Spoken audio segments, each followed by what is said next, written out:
Lana Yeakel. Every 30 minutes, a baby is born with neonatal abstinence syndrome in the United States. As stated by Jean Coe, an epidemiologist working for Centers for Disease Control and Prevention for the past 20 years. In the article, Morbidity and Mortality Weekly Report, published in 2017. All of us know our Spanish teacher, Ms. Buchholz, is pregnant. Luckily, she is giving her baby a safe environment to grow and develop. Unfortunately, thousands of babies each year are not given this opportunity. Pregnant addicts should be prosecuted for prenatal abuse. First, I will go over the problem of prenatal abuse. Next, I will go over the effects that prenatal drug use has on babies. And finally, I will share the outcomes of prosecuting pregnant addicts. First, let's discuss and understand the problem of prenatal abuse. Beginning in the 1970s, a controversy arose on whether to prosecute mothers who use drugs during their pregnancy. In those past 40 years, this has become a much more prevalent issue. Nationally, 100,000 babies are born each year affected by drugs.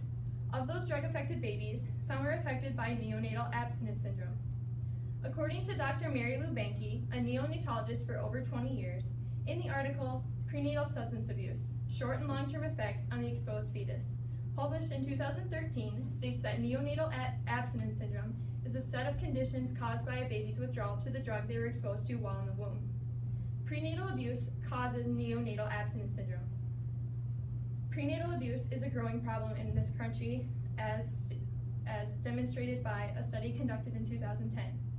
Of the women in this study, aged 15 to 44, 35.2% of them used drugs during their pregnancy.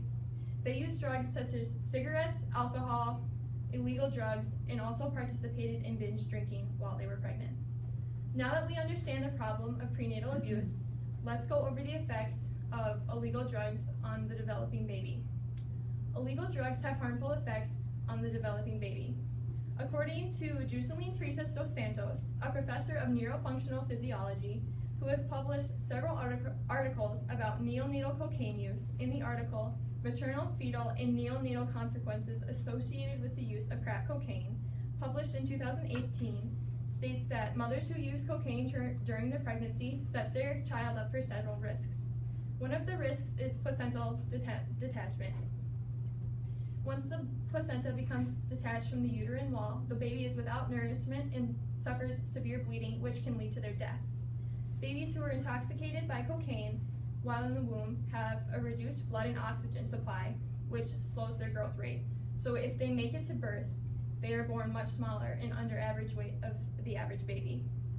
Babies can also be addicted to cocaine and go through withdrawal of the drug. They would suffer symptoms such as irritability, sleeplessness, muscle spasms, and also tremors. The baby's mind can also be affected later down the road, and they can suffer learning disabilities.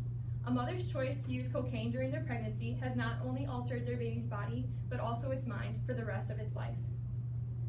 According to Poonam Sachadeva, a practicing pharmacist for over 20 years, in the article, Drug Use During Pregnancy, A Point to Ponder, published in 2009, states that women who are addicted to meth and heroin during their pregnancy can also lead their children to be addicted to meth or heroin.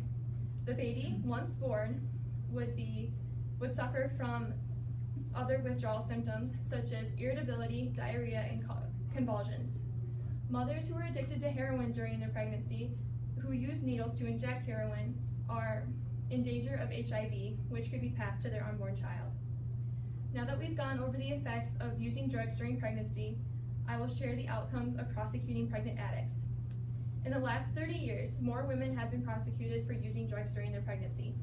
But currently, Tennessee is the only state that sees prenatal abuse as a crime. But many other states, including Minnesota, mandate healthcare workers to test the baby for drugs once it's born.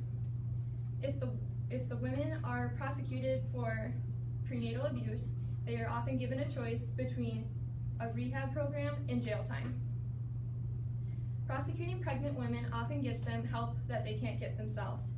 In the case State v. Johnson, Jennifer Johnson was sentenced to 14 years probation for the distribution of cocaine to her unborn son.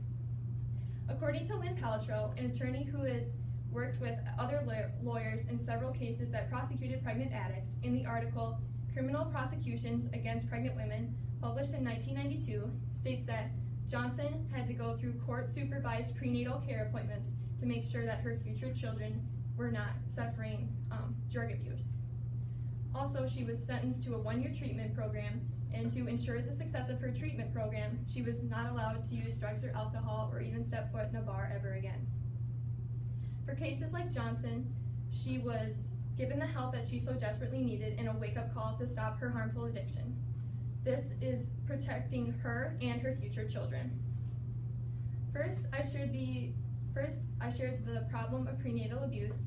Then, I shared the effects that prenatal drug use has on the developing baby. And finally, I shared the outcomes of prosecuting pregnant addicts. In conclusion, pregnant addicts should be prosecuted for prenatal abuse. By the end of this class period, 2 babies will be born with neonatal abstinence syndrome. Let's make our laws more strict in order to reduce prenatal abuse and have 2 more healthy babies born each hour.